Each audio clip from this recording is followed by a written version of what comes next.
Share the mic. Share the mic. I'm going to whisper. You're streaming. All right. Okay. Citizens of Mount Home. Hey, today, welcome to Mondays with the Mayor. First off, I want to apologize. We're running about an hour behind.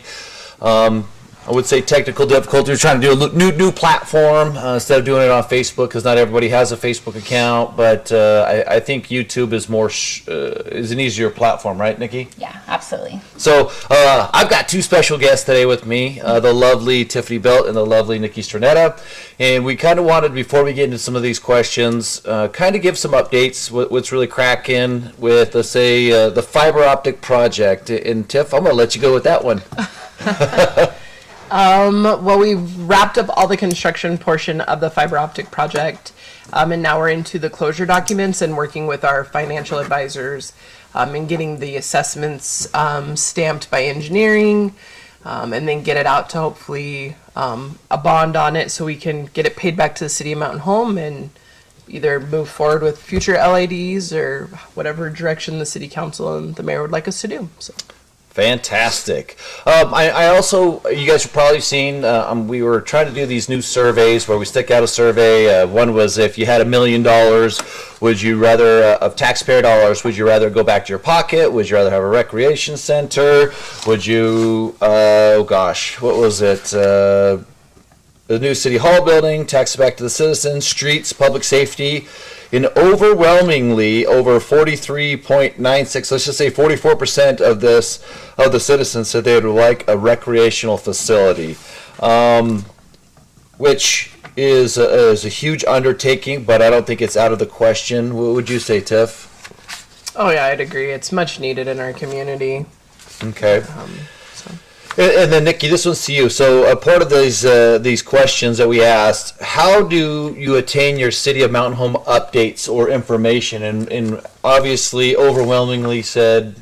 Yeah, it was just shy of 74%, and I believe the total numbers of those who participated in the survey was close to 400 individuals. So about 74% of those individuals stated that social media is a huge it's an access to us when you're busy with your families, if you're working, you're on the road, or whatever it is. We understand it's 2025 and, the United States, we know everybody's busy. So that's part of why we're doing the live Mondays with the Mayor through YouTube, because we do understand that you can listen to that through just simple audio. You don't have to log into your Facebook page. So yeah, that was big numbers, and it really does support the new ordinance for us to continue moving forward and keeping it very good audio, good video, and all that kind of stuff. And maybe explain why we do YouTube instead of Facebook, or trying to get away from Facebook or do more YouTube. Yeah. Well, as we know, all the council meetings are streamed on there, so it's keeping us consistent with that information being there.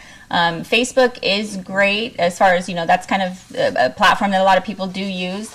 But as of June 1st, I believe, or June 15th, Facebook's no longer going to be keeping live sessions on there permanently. They're going to allow for up to 30 days before they start just recycling it through. And I'm sure that just has to do with, how much that storage of content is impacting Meta. So YouTube is built for exactly this, so that we can keep all this information, years from now, we can still have this information accessible, so that if you weren't able to catch it, or you wanted to tune in and just weren't able, you'll be able to pull that information again, just like city council meetings. And it says, what area of public safety would you like to see improved? And select all applies. And a lot of it was more street lighting, traffic enforcement, maybe a little bit was neighborhood watch programs, but it looked like street lighting was a huge one. And you think that was due to maybe the death over on 14th Street and American Legion, or?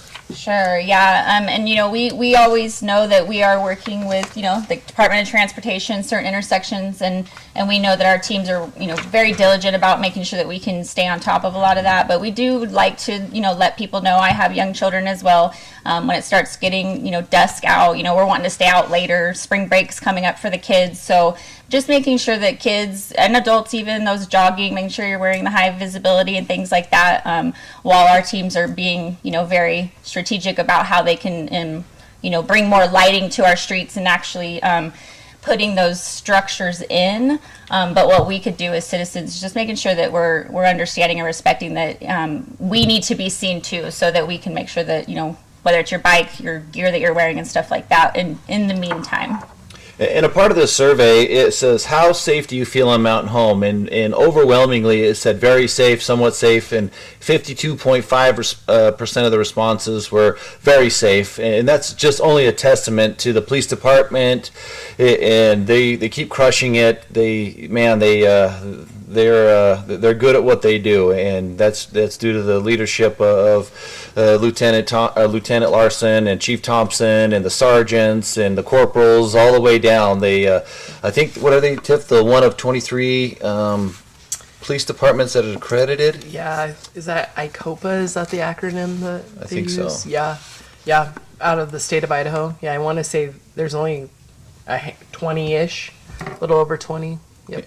And then what did ICRIMP say about that? Outstanding. They had nothing but outstanding remarks to make regarding that and our department, and the ability to obtain the certification as quickly as they did.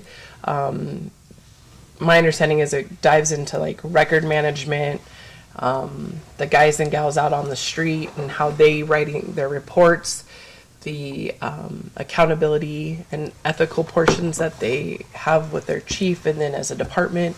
So it looks at a big comparable to give them an evaluation to obtain that cert. So kudos to them to get it done and in the timely manner they did. So. And then, really quick, I'm going to jump on the with Nikki with mental health. Obviously, it's very, very important to the city of Mountain Home, and we definitely want to make sure that the citizens know that the city of Mountain Home takes this very seriously. There's been some people say we don't care, we don't do, but we understand that mental health is definitely an issue. And with that, we have let Nikki take the lead of something that's near and dear, and what I've let her say, hey, this is your baby. What do we got cooking? Yeah. Well, thank you, Mayor, because, this is something that we do identify from, the different entities that take part in mental health. It matters because it matters to us as the human that we are behind, the municipality identity that we come with. And as parents, as family members, as citizens in this community ourselves, I've been honored to take this position to just bring in the facilitators. Actually, we have one coming today just to kind of check things out, making sure that the different locations that we're going to be presenting at are kind of set up and ready to present the material that they have. And we do have, the first one I would say online that you can kind of sign up for is Friday the 21st. We'll be at the fire station. On the 23rd, which is a Sunday, we'll be at the American Legion. And we recently were just told that the Mountain Home Adult Academy has opened their facility to us for 2 days. And following this, I'm going to get those exact logistics and time. So do pay attention to our social media because the Conquer Your Mountain and Come Home Mental Health Symposium. We've been asked actually a lot of what are the credentials? Are they licensed psychologists, paraprofessionals, and in that regard, this is a peer coaching and enlightenment coaching experience. I also want to identify, while I have your time, that this is not something that you're not going to sit in these group formats and discuss all the ins and outs about how your mental health is feeling. This is genuinely just an open door. Come and listen. Come and take and hear what they have to say and utilize those tools, and maybe you can implement that later. And then after those subgroups, we call them hubs, they're going to be offering personalized one-on-one coaching that is going to be through Zoom, so that you can continue that experience if that's something that you're interested in. So I just want to identify, this is not something that there's any pressure to sit and talk about feelings, emotions, the what's, wins, any of that. This is just an opportunity for you to come and listen. So please, if you find it in yourself, just for yourself or someone you love that's struggling, there's going to be tools there that, again, you're just listening and receiving, and then you can decide to go from there. Perfect. The big elephant in the room is the pool. So I brought the subject matter expert, Tiffany Belt, here. I thought we'd give a quick update because, it's been, obviously we were doing them on Friday because of the holidays, but back to Monday. So I brought Tiff in to say, hey, what's cracking with the pool? Yeah. All right, Mayor.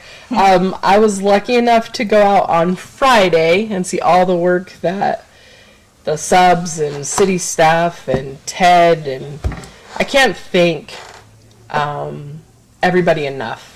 I probably owe them lots of treats and street tacos, and I probably need to have a barbecue for all of them. They had to climb mountains to get this project done in the timeline they have, and that's been very much recognized. So thank you to all of them. You can see a backhoe out in kind of the grass area right now. We have been digging out a French drain for all the pool decking drains. They're anticipating this week to begin installing some of those deck drains, getting them ready so that concrete can be poured.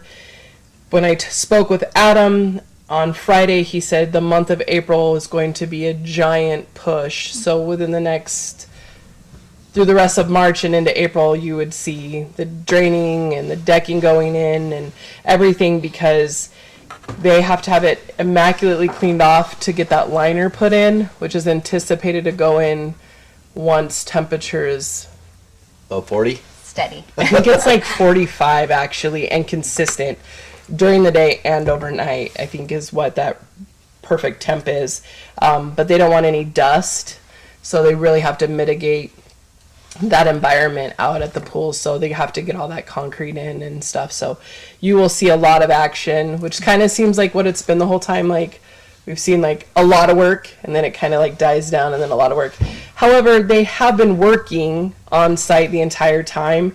They've been doing a lot of interior, and that was really exciting to see the surge tank and the filtration, the pumps all installed. You can see the plumbing. So it's pretty remarkable. If you like me, I know what it once was, right? So to see it now, I'm like, oh my, it's hard to believe it's like coming to an end, which is really neat. So but yeah, hopefully we'll have it water in it, I would say by mid-April, 1st of May, and we'll be swimming in it. So Fingers crossed. Awesome. Yeah. And then I'm going to keep you here really quick because we got some other questions. So with that, I'm going to let everyone know what we got cooking lately is we're going to go out for bid here shortly, and I'll have Nikki upload these, but this is kind of the map that shows, I guess it's over, this is West Elementary School. We have to redo those water lines. Remember when we did it,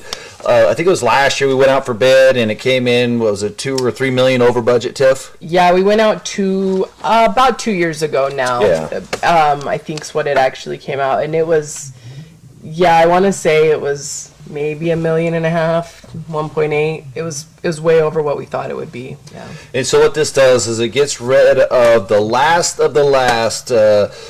asbestos pipe, and these are the things that the people always say, hey, we have asbestos lined pipe. Well, I wouldn't. Asbestos is bad if it's dried out and you're breathing it. That's a known fact. We've never had a negative test ever that I can recall, and I actually had Dave Sonatag give us some of those testings. We've never had an issue with asbestos pipe, because if it's wet, it's fine. You can eat it. Now, I'm not telling you to go out and eat it, but... Mayor, is it actually the pipe, or is it like the protected barrier on the exterior of the pipe? I think it's the exterior barrier. Yeah, it's wrapped so it's in not there. the internal that the Right. water flows through. It's like Correct. the outer casing of it. Correct. But what we'll end up doing is, according to this plan, is we will just put all brand new piping. We'll leave that pipe in the ground so we don't disturb it. That is part of the DEQ's, I think, requirement, if memory serves me suggestion, correctly, yeah. or suggestion. So more to follow on that. That's a big project. That's, I think it's Chestnut, 2nd, 3rd Street, and then part of, I think that's Haskett, if memory serves me. Is that the one over by the Basque Park? Yes. So Yep. whatever that one is. That would include some roadway work, curb and gutter work. Like it would be a really big project, and probably really impactful to those areas. Those are kind of smaller streets to navigate and stuff. And then we would be very cognizant on the work. Probably wouldn't occur if it bids properly and is within our budget. It wouldn't happen until probably school's out type of thing, so it's not congestion in the area. So Okay, and then I'm going to keep here one more because we got a couple of questions about URA, and you've been my counterpart with URA. But first off, it says, I want to thank the street department for the work on West 5th North across the tracks. The problem seems to be resolved. Not sure what the problem was, but good job, street department. Now for my question, what is the status of Railroad Park? You want to take that one, or you want me to start?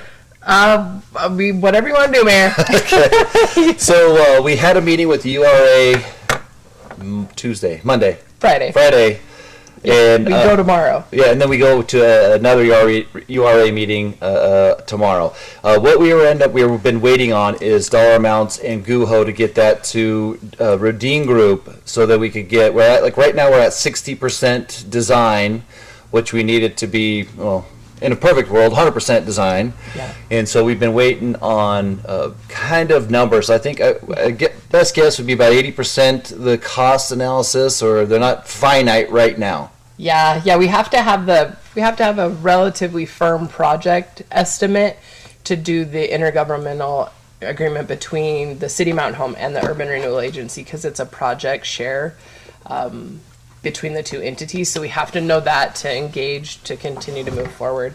But we do have probably pretty solid numbers on the project.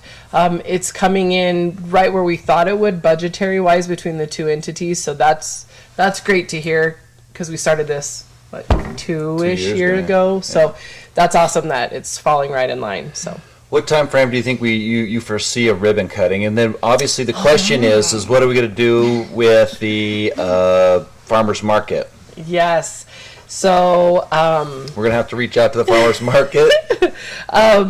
So Brenda, if you're I watching, know, I was gonna say, Brenda, I will call you, I promise. I got the news Friday, so they're anticipating, if bidding works out in our timeline, which is a very tight timeline, that we would start construction shortly after 4th of July, and we would be able to work the first phase of the project. Phase 1 and Phase 2 will probably work very tandemly together. And that is anticipated to be a December-ish ribbon cutting. So, and the first phase would include the structure within the park. So, the common, what would you call that? The pavilion-ish type of thing with the restroom facility, and that is in the first phase. And then a lot of the connectivity between pathways and plaza and all that would be in Phase 1. Phase 2 and 3 push further into the parking and paving it and doing those kind of things. We felt between the two agencies, would you agree, Mayor, that the amenity portion was priority to get done before we just did concrete pavement for parking? Right. And so that's the direction that we've prioritized it to be. asphalt paving, not concrete. Yeah, asphalt, sorry, yep. And yes, we will have recognized we will probably have displaced the farmers market for a portion of their operations this year. However, we will make and accommodate however we need to for the success of the market, because we do realize the need and how much of our citizens enjoy it. So Yep. So Brenda, if you're watching, don't worry. We're gonna figure out a path for you and the rest of your crew. just firming up timeline. Firming up timelines, all that good stuff. But we'll definitely reach out and definitely make sure that the farmers market is continued to be a success as it always has been. You guys do a phenomenal job. You guys crush it all the time, and we can't thank you enough for taking on that venture, because that thing is a huge. Oh, and it's only Bigger. expanded. It's huge. It's getting Yeah, bigger and it's bigger, really which is awesome. great. Yeah. Okay, does the city have a map of bike routes located within the city? Are there any expected changes to the current bike routes? Are there rumors that the city is going to construct a bike park at the east end of East 12th South? Can you provide any updates to dispel these rumors? I don't know of any East 12th bike park. Do you know of any that? So the bike routes, yes, we do have bike routes. They connect within the pathway system. And then I think Master Transportation discusses bike paths. But I don't know about the East 12th. I know they're moving on East 8th. They're moving that pedestrian, well, they're supposed to per that funding. Correct. So there's some old, I think it's LTAC funding that we did up at the park and ride. They're supposed to move the park and ride down closer to the golf course and then redo like bike lockers, lights, things of that nature. That the LTAC funding has been sitting there for at least, I know, 10 years, right? Yeah. So we need to either jump on that or give the money back to LTAC. Yeah. But that's what the what do you call it? The park and ride. We're supposed to shift that down. So then, where the current park and ride is, we could develop that into businesses or Yes, whatnot. yeah. But the city in 2021 adopted a master transportation plan. And then, to the best of my knowledge, it's the only one that we had as a marked was the downtown one on 2nd Street. And there's a map on page 62 of the comprehensive plan, which I'll have Nikki upload that to this YouTube. And then that plan shows the routes, but I don't think that there are any more marked on the pavement. I know we've been trying to do some safe routes to schools. I know when we did the 14th Street water lines and sewer lines, all that over there with that traffic circle, we put in a 10-foot path along the east side of that road to get to anywhere that we put in new developments. That's probably one of the requirements. I do believe that a part of the master transportation where we have new developments, they have to put in walkabilities. I think Thunderbolt did something to that nature, didn't they? Yeah, I think that's why though, like our connection between like our pathway system links a bunch, and I think it does have a bike route in it. Okay, so what we'll do is we'll upload that. That was a great question. Because we see more and more people riding bikes, and we'd love to have something set in stone. I know when Brock Cherry was here, we started that, and then we did the master transportation plan, which I do believe that has that in there. So we'll definitely upload that so the citizens can see that. But that was a great question. Ladies, got anything good for the order? I do want to give a shout out to on the March 11th meeting, our auditors with Harrison Co. came out, and they gave pretty much an outstanding review, I would say, to our staff for our audit for FY24. So that's uploaded on our website. If it isn't, it will be shortly.